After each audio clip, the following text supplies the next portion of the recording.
Hello beauties! Welcome back to my channel. It's another mini vlog with me. And kumusta? Kumusta naman tang tanan? As you can see guys, medyo nalaylo na pod ko sa akong uploading diri. Ako lang ba? Or kamo pod nga lagi time nga kanabitang feeling nato kay wala tayong progress sa life mo nang dili taganahan mo buhat sa mga buluhaton nga nakapalipay sa tuwa kay as an adulting stage dahan kita gusto buhaton pero feeling na to is late na kayo siya o wala yung kakahitabo mo nang mawalan tagana, so mo din na siya nahitabo sa ako lately murag feeling na ako kapoy kay feeling na ako wala naman siguro may tabo sa akong life mo nang ga-regain ko sa akong energy para mupadayon sa life, but then o ginapangita na ko akong motivation kung unsa bang gyud asa man jud ko paingon o tama ba niya ang akong ginaagian nga dalan, o diba? So much for that. So back to the video na ta guys. So karon nga day is paingon day mi sa top. So I'm so excited for this laag adventure na mo, okay?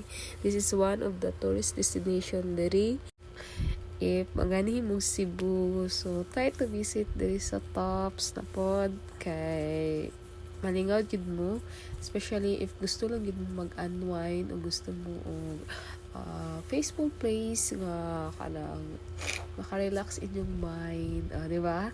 So sa IT Park dito mi is nana sila bus diri nga ma-accommodate sa inyo from IT Park paingon sa top. So don't you worry sa mga walay mga sakyanan like me or like us. So nana sila bus diri nga mahimo na ninyong shuttle bus for hatod sa inyo dito sa tops din siya.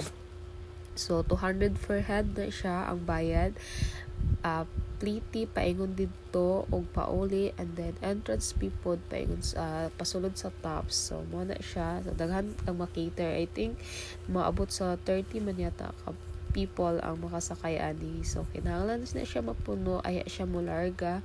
So don't you worry kay dali na pud kay siya mapuno na siya, dili na siya mabtan og oras, mga magulat ra mo mga 15 to 30 minutes siguro ang inyong hulaton ay mo larga. Mana siya, diba? So medyo ngit-ngit na gyud or hapon na gyud mi naka-design nga makadto mo nang dili ta mo tagaan og view sa atuang dalan paingon dito, but ano tong akong kauban is paingon man daw di siya bukid ang top. So mao na ni siya gaon sa top. So I'm so excited og gikilig kay ko diri kay wala jud ko na expect na makaabot na pud ko diri, diba?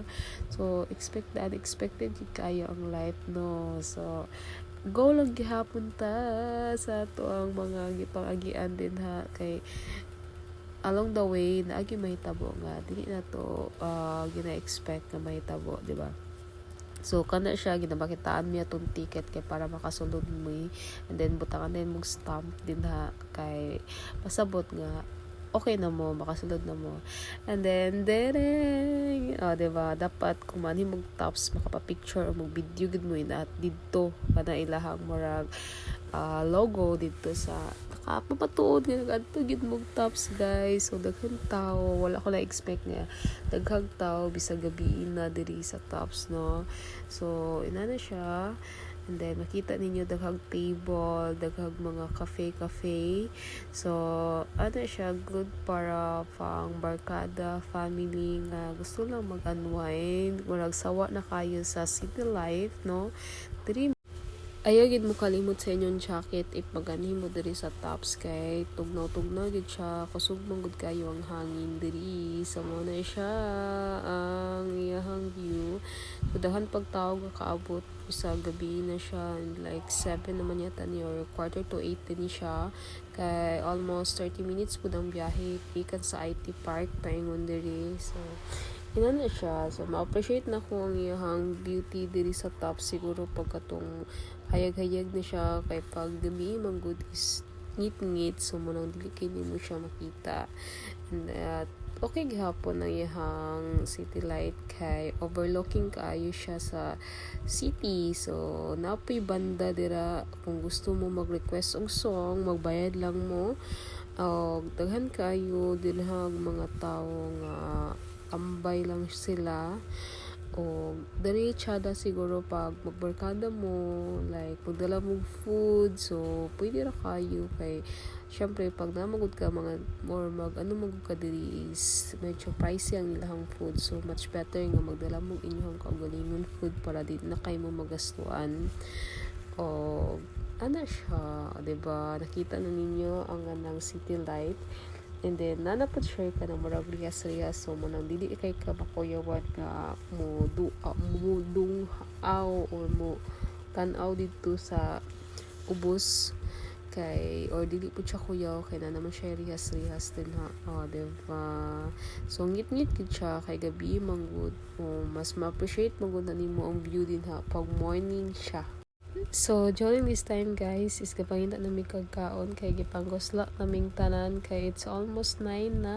So, wala pa may panihapon. So, advice ko sa inyo is mag-win na lang lagi mag-on food ninyo kay para dili kay mo matang kung ano gasto dere. Kay sa mga dagway pa lang daan sa cafe is medyo pricey na gid siya.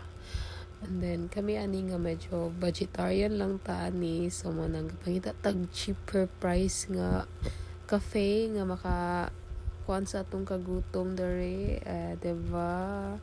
So that's it for today's video guys. Hope you like it and please don't forget to subscribe, like, comment and share. Bye everyone. Ambing.